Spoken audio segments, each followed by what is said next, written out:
Cronkite News starts now. Good evening and welcome to Cronkite News on Arizona PBS. I'm Alana Andrade. Thank you for joining us. COVID-19 cases are still surging, but researchers from Arizona State University's Biodesign Institute thinks there could be signs of slowdown in the state's higher populated counties. Dr. Joshua LeBaire, the executive director of ASU's Biodesign Institute, shared in a news briefing today that the state has not yet peaked in cases of Omicron variant. Today's data showed a slight curve in cases among some areas in Arizona, but he says that could easily change tomorrow. The hospital capacity is still rising, and LeBaire said the Omicron variant is having a large impact on the healthcare system. The medical system right now is pretty stressed. Just because we have beds doesn't mean we have people to man those beds.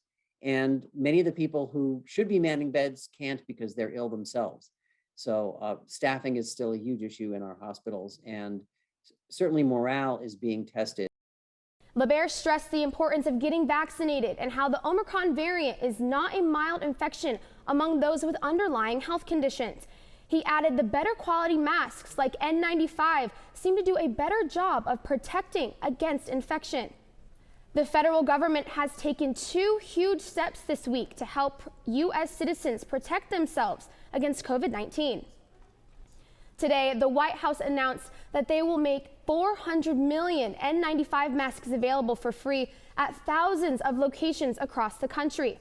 This comes a week after the CDC stated that N95s provide better protection against COVID-19 than cloth masks. The masks will be available for pickup at pharmacies and community health centers. The White House also launched a website where Americans can order free at-home COVID-19 testing kits. The orders are limited to 4 kits per household. To order your home's 4 free kits, go to covidtest.gov. The Department of Defense deployed a team of United States Air Force medics to Yuma. They are supporting staff at Yuma Regional Medical Center with COVID-19 response. The military team is supporting 2 medical missions at the hospital. The first group is working alongside hospital staff to provide care to patients who tested positive for the coronavirus. The other group is offering monoclonal antibody treatments to COVID-positive patients. The team consists of 15 Air Force members. The Yuma County reported just over 1,000 new COVID cases today, bringing their total reported cases to over 51,000. The White House has plans to prevent devastating wildfires. The Biden administration created a $50 billion plan that would involve in thinning forests where nature and neighborhoods meet and reducing vegetation that feeds fires. The Agriculture Secretary says that its main focus is to work on regions where neighborhoods have been wiped out. Democratic Senator Mark Kelly said he will support changes to the U.S. Senate's filibuster rules if they are needed to pass the current voting rights legislation. Kelly co-sponsors the Freedom to Vote Act that would establish Election Day as a federal holiday, provide options for early and mail-in voting, and increase election security. He also supports John Lewis Voting Rights Act, which would re-establish protection under the Voting Rights Act of 1965. Kelly released a statement announcing his support for the change.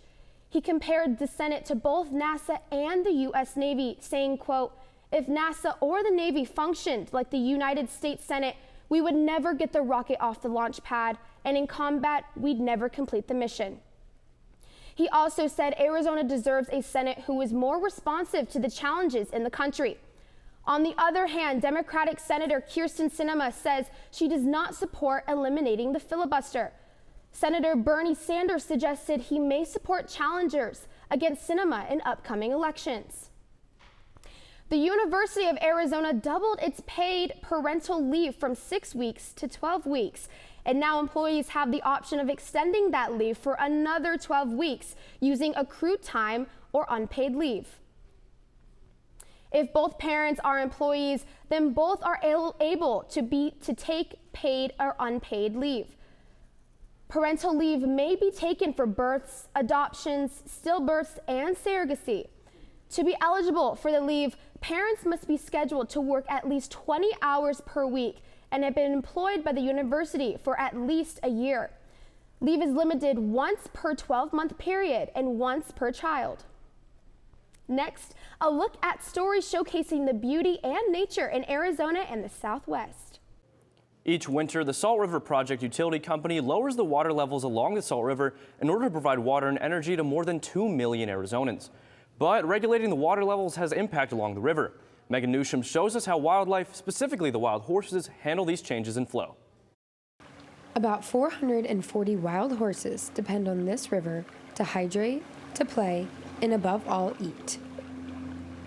You know, we're so close to the metropolis of Phoenix, right? Where you can see wildlife. There are so many recreational activities, and above all, people come here to see these beautiful, wild, free-roaming Salt River horses. Salt River Wild Horse Management Group is an Arizona-based nonprofit dedicated to managing and protecting the horses that roam this area of the state. And protecting the horses also means protecting their food supply, specifically the eelgrass. It's just really breaks our heart when we see them lose this resource that they really need for their survival. However, nature is no longer in charge of the Salt River. Its levels are controlled by SRP, the Salt River Project Utility Company. SRP is a power and water provider for the valley, and on the water side, we serve over 2 million customers. SRP controls the levels of the river by using a dam to release a certain amount of water. The difference between the water levels in summer and winter months is extreme, going from 800 to 1,500 cubic feet per second during summer months to sometimes less than 8 cubic feet per second in the winter. To better understand the difference in the water levels, last week the Salt River behind me was at 800 cubic square feet, which would mean that the water level was about up to my knees, and now it looks like this. And when they shut it off, it kills the eelgrass, which the horses depend on. David Stallings is a volunteer for the Wild Horse Management Group and says for the past 3 years they have tried to stop the Salt River Project from lowering the levels below 100 cubic feet per second. We're not asking to keep it at 800, 900 CFS because that would be unreasonable, would cost them a lot of money and too much effort, and they have customers and stakeholders. But 100 CFS is about 10% of what they keep it in the summer, and at 100 CFS we could keep most of that eelgrass alive. Salt River Project says this request is not as simple as it sounds. So the request to increase those fall releases from 8 CFS to 100 CFS out from Stewart Mountain Dam actually puts about 9 billion gallons of water at risk every year that operation is continued. And Skarupa says saving this amount of water every year is crucial because of historic droughts. However, the Salt River Wild Horse Management Group believes keeping the water levels higher helps the entire ecosystem, not just the horses. Tadpoles that are salamanders and frogs and all kinds of rare reptiles and fish here in the lower Salt River. So we could preserve that life and the eelgrass for all of the ecosystem. The challenge will be dividing this resource with humans and horses for years to come. In Phoenix, Megan Newsham, Cronkite News. The Wild Horse Management Group was unable to come up with a settlement between SRP. The water levels will be lowered again this winter. This means the rescue group will have to begin their feed program. To find out more information, or if you would like to donate, go to Salt River Management. When you think of the Phoenix metro area, you probably think very dry and warm. However, Maricopa County has the largest flood control network not just in the country, but in the entire world. Evan Liss explores how it protects us when the rain comes to the desert. Arizona and Maricopa County in particular are well known for their abundant year-round sunshine. However, when it does rain here, flooding can quickly occur. It doesn't take all that much rain to start causing flooding problems. We have a lot of topography here, so we have steep slopes from mountains going down in the valley regions. We have several major waterways that all flow through the Phoenix area. In times like these, county officials need to know how much rain is falling, where it's falling, and where runoff water is flowing to. This is where the Maricopa County Flood Control District's alert network comes in. Basic premise behind it is we're pulling in data in real time. That data is being sent from the station back here to flood control, and then we're making that station available. Available to both the public and government officials who can then make decisions on road closures and evacuations. So one of the things we really pride ourselves in, though, is being able to take that data and convert it into a digestible and usable piece for folks that are making decisions. We want our response to be proactive, not reactive. And while a flood control network covering roughly the size of New Jersey provides excellent coverage, maintaining the automatic system is no easy feat. You're understanding how to get to places, learning trails, learning how to maneuver through mountainous terrains and the snow, and also climbing towers. But even with all the maintenance challenges, the value of having the system far outweighs the potential for tragedy in its absence. Main role is just to keep the interactive map going and showing the data. So when we do get 100-year events, 500-year events, you can always go on the internet and look at the map to see where all the rainfall is coming, especially if it's in your side of town. You can tell and get ready and prepare. In Phoenix, Evan Liss, Cronkite News.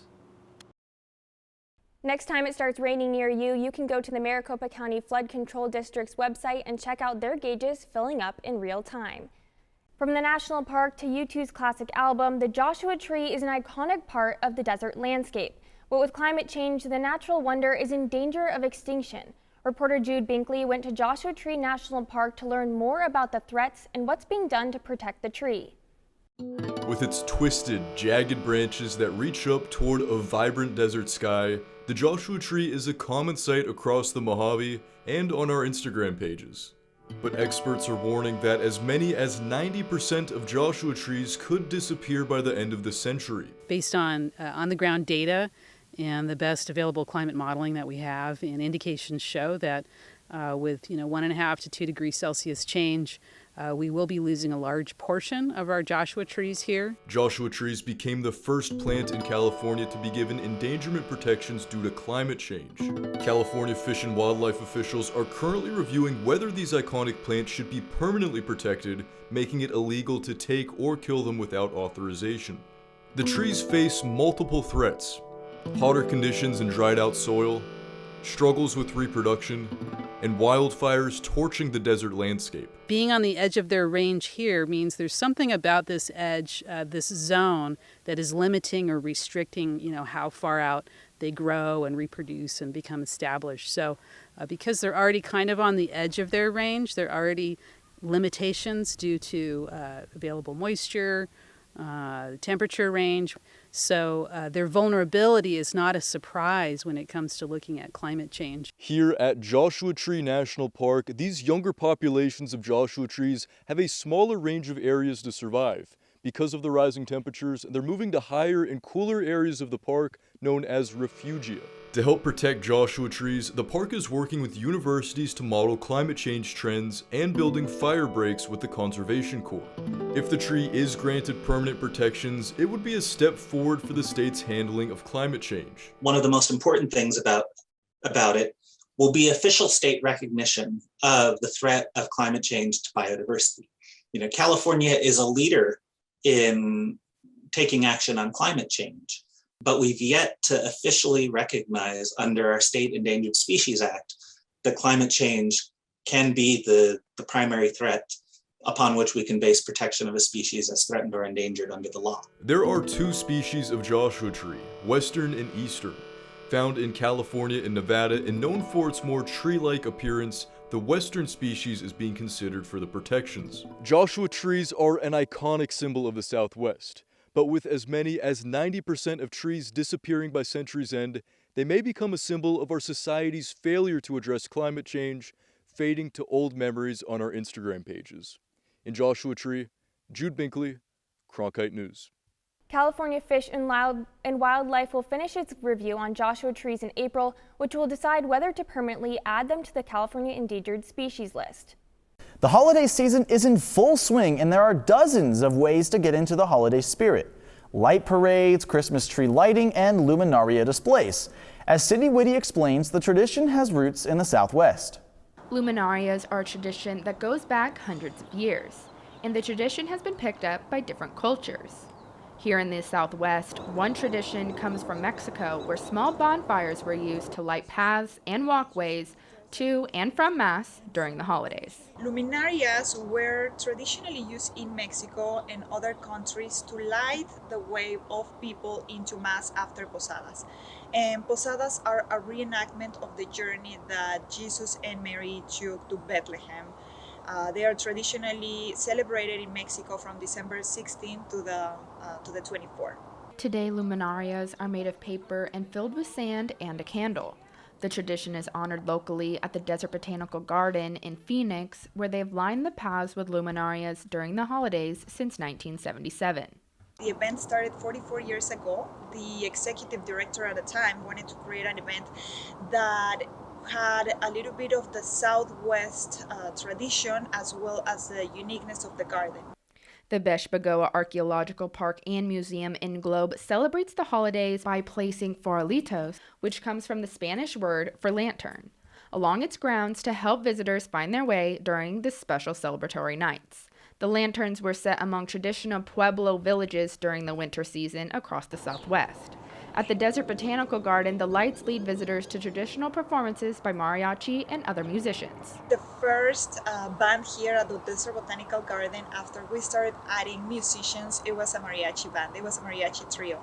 And then year after year, we started adding more and more musicians, and then the event became what you see today. While few bonfires are used today, you can still find some version of this tradition, from neighborhoods to national parks, lighting the way for people to celebrate together. In Phoenix, Sydney Whitty, Cronkite News. People from across the world travel to see the luminarias at the Desert Botanical Garden. The event runs from December 7th through the 31st. They will continue to carry on the Southwest tradition until the foreseeable future. That's it for Cronkite News tonight. Thanks for joining us. Stay tuned for Break It Down. That's next. For top Arizona stories anytime, go to cronkitenews.azpbs.org.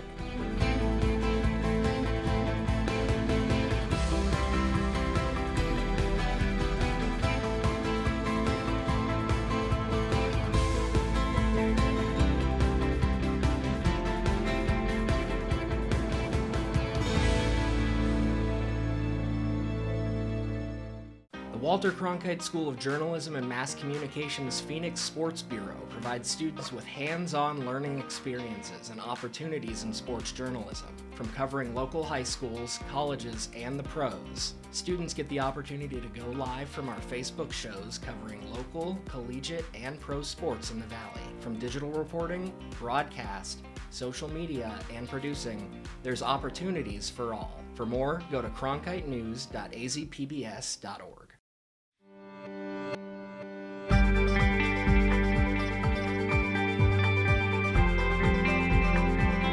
Break It Down is brought to you in part by Mayo Clinic and viewers like you. Kristen, you've been exploring issues pertaining to diversity and representation for over a decade. And one of your areas of study is the practice of blind casting. And the other day, I read an article titled, "Is Colorblind Casting the Secret to Bridgerton's Success?" And Bridgerton, of course, is one of Netflix's most popular shows, produced by Shonda Rhimes. And as a Shondaland expert, can we break it down? What is colorblind casting, and is it really a progressive practice? That's a great question. So colorblind casting is a practice that has existed in theater for forever. And it's essentially the idea of not writing race into the script. It opens up the field to whoever wants to audition. And so it was useful in theater because of how many plays were written for predominantly white actors. The colorblind casting would allow Black actors like Ossie Davis and Ruby Dee and James Earl Jones to be able to play parts in Shakespeare productions. And so it has good intention. Now, moving it to film and TV, the same sort of logic applies. The act of auditioning a variety of different types of people is great, But the problem comes in when the person books the part. And so it's what I call a pitfall, because if you don't adjust the part to the person who's playing it and the body that they live in, you know, with all of the histories and all of the sort of the ways that those bodies have been imagined in film and TV and popular culture in general. And so if you don't think about that as you're sort of, you know, rewriting the script to accommodate that Black or brown body, then what you end up doing is accidentally putting them into you can accidentally put them into a stereotype. And Shonda in particular, you know, is one who is credited with innovating colorblind casting for television, using that same formula in Bridgerton to increase the diversity and to show that there were Black and brown people in, you know, like the Regency period. But because of the pitfall and because of the ways that the race of the characters aren't necessarily adjusted and included in their portrayal or discussed in any particular way because they are written normatively, I think that creates a lot of problems and it makes the portrayals a bit shallow. And I read the other day that, and this is really interesting because it ties to that idea of stereotypes, portrayals, and representation, that Nielsen Media Research now is creating some sort of a tool or instrument to measure, you know, inclusion and diversity. Do you think these kind of instruments are really helpful? Do you think it's going to make a change? Or is it just one more report that is going to reveal what's happening in the media industries, in TV and film? You know, I think metrics are useful in giving and offering data and being able to help make arguments about the necessity of inclusion, the necessity of opportunities for different looking people to be on screen. However, in the past, reports have not really carried the weight that have been hoped for.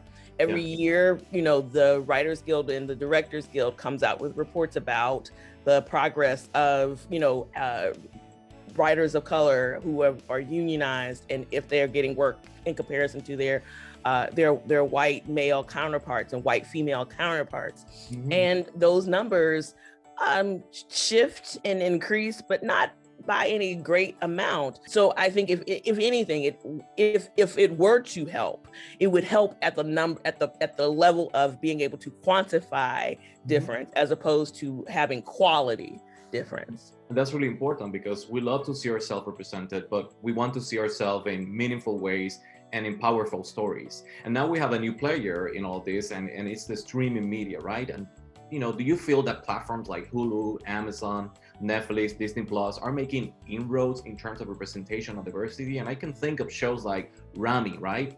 Telling the story of a Muslim American in New Jersey, or shows like Misha Green's Lovecraft Country on HBO Max and America Ferrara's Gentefied on Netflix. You know, what are your thoughts about these like new streaming platforms and forms of representation?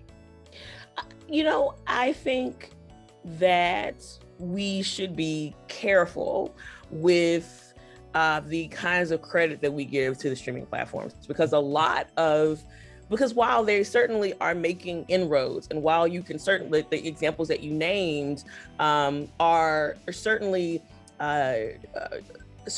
demonstrate that there is interest and that there is desire to maybe figure out how to build more inclusive, how to tell more inclusive stories, more diverse bodied stories. But I think we need to also be careful because streaming platforms use the same people who learned how to do television from the traditional legacy television platforms. And I think over time, we're starting to see that a lot of the planning and a lot of the strategy of these streaming platforms is replicating legacy television. And so if they're replicating legacy television in terms of programming and in terms of seasons and in all those sorts of ways, I also imagine that they'll also replicate in terms of mass audience and what is interesting to the most amount of people. And you've been interviewing this media industry expert for such a long time, and you've been reading a lot of the reports. So what are your thoughts, or what can be done to get more diverse characters on TV and film? One of my favorite examples of recent years to sort of unpack what's possible is to look at 2019's HBO series The Watchmen that was created by Damon Lindelof. He goes through the labor of hiring Black and brown folks with particular expertise and storytelling, not just in storytelling, but in history. Hires these folks, interviews these folks, brings them into his writing room. If you were to use that as an example, what can we distill from that? Well, you need, honestly, you need white people who are invested in creating and cultivating and carving out and mentoring difference, and people who have enough leverage to be able to ask the institutions that want their work for resources. If you want the maximum kinds of change and the possibilities that come with developing stories in that way, you're going to need more. And I just, I hope that we learn that lesson, and I hope that the folks in the executive suites see that as like what can be possible and useful as an investment. Yeah. But I just, again, I'm cautious, rather cautiously hopeful. I'm looking at those stories of success, and it's really important what you mentioned, that we need to go what's happening behind the screen, right? And in the presence in that writing room. And I'm really thankful for helping me breaking it down, Kristen. You're fantastic. Good to see you. Good to see you.